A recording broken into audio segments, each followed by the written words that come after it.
susah ya. Susah saya pikir. Sedikit sekali sekarang di media yang berani bersuara mengkoreksi kebijakan-kebijakan, entah karena apa.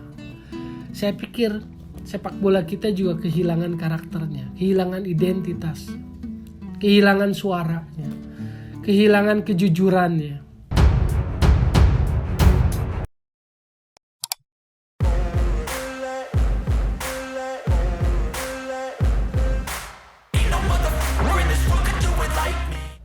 Oke, balik lagi di Gocek Bung Toel. Masih tentang sepak bola nasional, masih tentang isu-isu yang jadi viral, jadi aktual di sepak bola kita yang bikin heboh. Jadi sebetulnya ini saya mau menyampaikan rasa heran, keheranan saya gitu loh. Jadi intinya kan begini, bahwa PSSI kan bikin gaduh. Bikin gaduh misalnya dengan berita yang muncul di laman PSSI yang menyebutkan bahwa tokoh utama yang paling berjasa dalam kesuksesan Timnas Indonesia menang 2-1 dari Kuwait adalah Iwan Bule.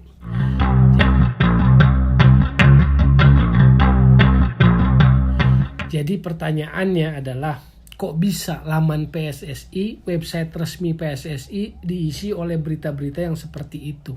Seolah-olah laman PSSI itu nggak ada filter, nggak ada pemikirannya. Kalau secara teknis, yang tanggung jawab kan Direktur Media PSSI secara teknis. Yang kebetulan Direktur Medianya adalah seorang wartawan di media nasional yang kabarnya adalah teman masa kecil atau teman sekolah dari Wakil Ketua Umum Iwan Budianto.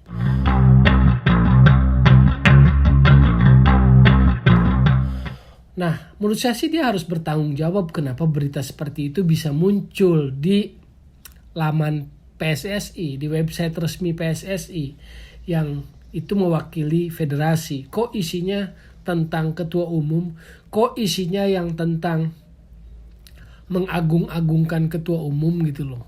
Ya bolehlah apresiasi, tapi kan harus proporsional ya. Nah, yang kemarin makanya mendapatkan reaksi sangat keras dari netizen itu kan karena berlebihan gitu loh. Karena itu terlalu over sehingga kemudian bikin muntah netizen membacanya.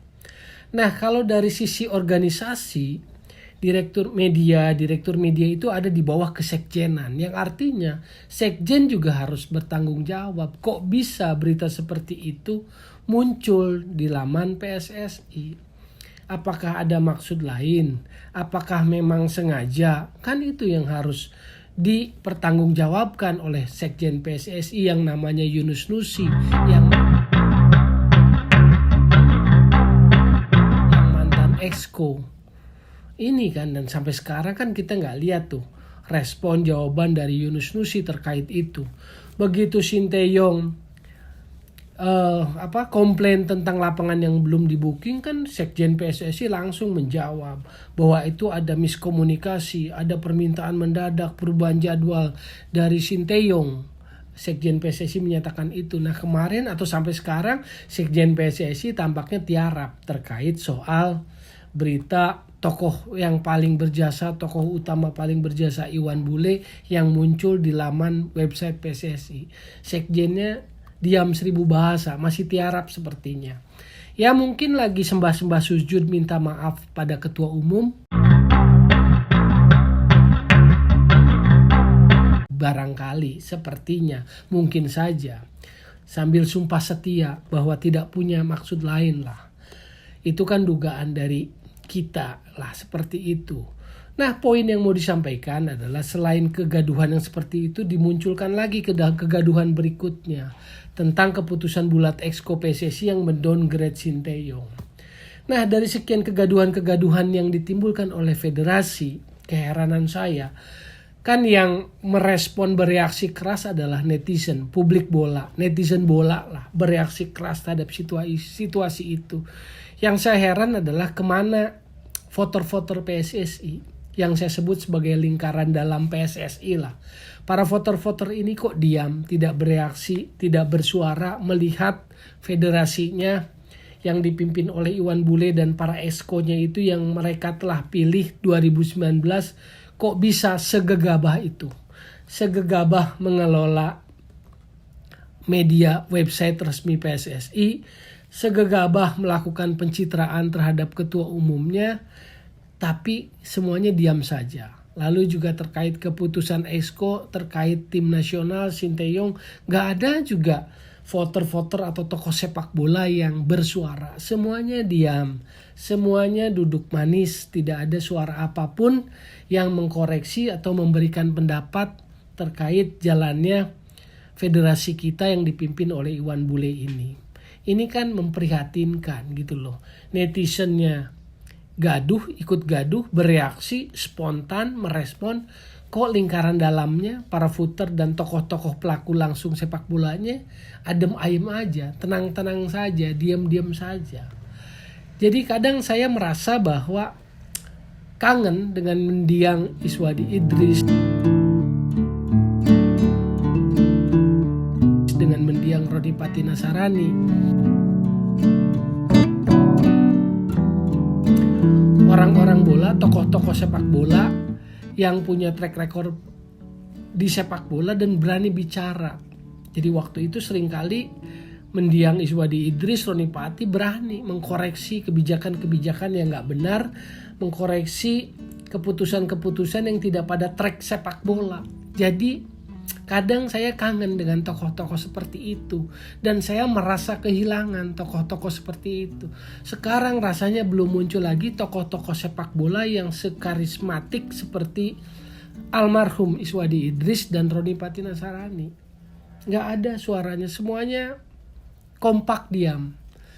Ini yang sebetulnya memprihatinkan, karena jika memang demikian, karena jika lingkaran dalam sepak bolanya demikian, maka kita ya diam sajalah, pasrah. Meratapi nasib bahwa sepak bola kita dikelola seperti ini. Jadi yang ribut hanya di jagat maya, netizennya bereaksi akan kegaduhan yang ditimbulkan oleh federasi, yang dengan gaduh satu di laman PSSI tentang tokoh utama Iwan Bule seolah belum kapok, belum bisa introspeksi, bikin lagi kegaduhan keputusan dari Exco yang mendowngrade Sinteyong. Jadi saya pikir ya mau apa boleh buat, jika lingkaran dalamnya sepi ya perubahan kan nggak mungkin.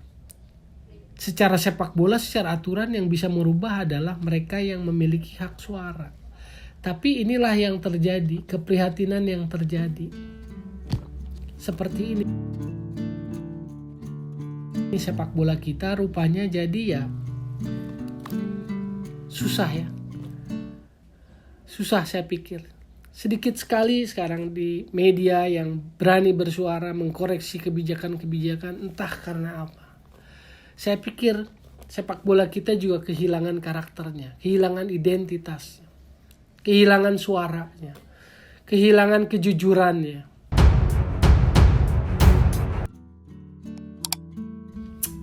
Itu saja konten kali ini. Saya mau share tentang keheranan saya terkait perkembangan, terkait situasi sepak bola kekinian. Sekali lagi, jadi solusi, bukan polusi sepak bola, dan tetap digocek Bung Toel.